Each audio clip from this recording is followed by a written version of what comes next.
This is your Fox 10 News Now update. Hi everyone, Eric Reynolds with your Fox 10 News Now update. Mobile County Public Schools beginning a slow phase-in of in-class instruction today. First to return today if they want to are up to 500 students with special needs. The school system is stressing parents still have a choice of whether they want to send their children to class or continue with remote learning. School leaders say that they are taking precautions to try to prevent the spread of COVID-19. So we will be socially distancing. We are moving our desks as far apart as we can to accommodate the students. We are requiring face masks or coverings for anyone who is second grade or older, and we are strongly recommending them for students who are in pre-K, kindergarten, and first grade. We'll be washing our hands, we'll be sanitizing and cleaning everything down with a cleaner that is certified to fight COVID-19. Things are going to look different. We may be eating some meals in our classroom so that we're not in the hallways as often. The restroom procedures will change, but we're still going to be getting that instruction from our teachers.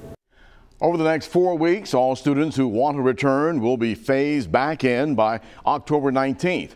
Teachers have been contacting parents to see what they plan to do. Now, the deadline to tell teachers your plans is this Friday, October 2nd.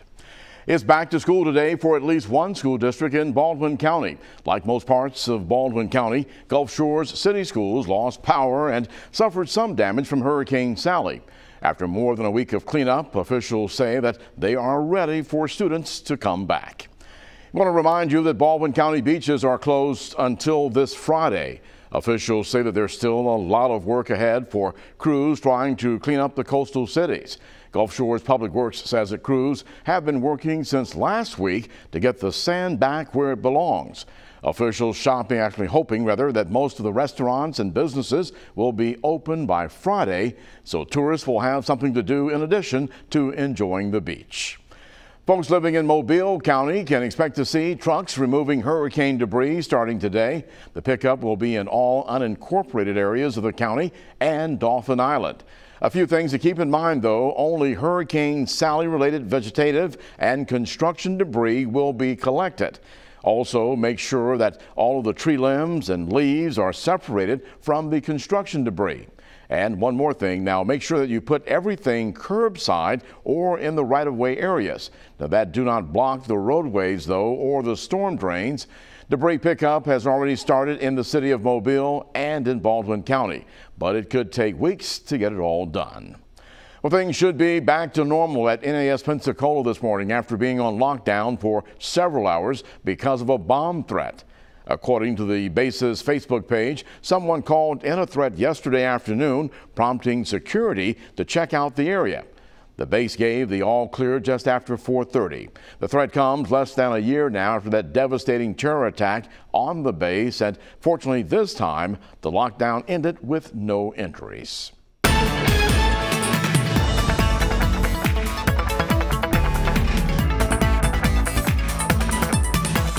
I'm meteorologist Michael White with your Fox 10 Storm Track report. That's a live look at the radar just before 4:30 in the morning, and you can see everything is dry and quiet, but there is going to be the chance of rain and storms along a cold front that's going to push its way through tonight, and that's going to bring in some much needed fall air to get ready to close out the month of September with. And I think a lot of you are going to like it. The current position of the front as of this morning is still well to the north and west of us. You can see the band of rain and storms associated with it rolling into parts of Arkansas and Louisiana. We're going to be dealing with south wind flow in the meantime. That's going to keep the air relatively humid. We will have about 60% coverage of showers and storms. Most of those are going to come in this evening. Tropical weather relatively quiet, although there is a disturbance in the Caribbean. We're going to be watching the odds of it developing over the next 5 days at only 20%. Here's a glimpse at our weather headlines for this Monday. Brand new week, patchy morning fog, rain and storms possible, and the cold front comes in tonight. Let's go through it with the Fox 10 Futurecast, and as we run the clock forward, we'll have clouds and sun, isolated rain in the daytime, and then here comes the front as a lot of you get ready to leave work. There could be some heavy rain, a few strong storms in there. Gusty winds would be the main threat, and at 6 o'clock, that front's going to be crossing Mobile and the eastern shore. It'll be lined up from about Dauphin Island to Monroeville, and then it'll work its way to the south and east as the nighttime hours progress. Once we get to about 10, the front will have passed through for everybody. We'll just be left with a few overnight scattered clouds, and temperatures will begin to fall. How much are they going to drop? Well, by daybreak tomorrow, we'll be in the upper 50s. Daybreak Wednesday, we could be flirting with the 40s, if you can believe that. And the sky partly to mostly sunny for the remainder of the week after we get through today, and no weather issues at all the way through the projected weekend. We're going to be talking more weather throughout the day right here on Fox 10 News Now. Stay tuned to Fox 10 News throughout the day for the latest updates. This has been your Fox 10 News Now update.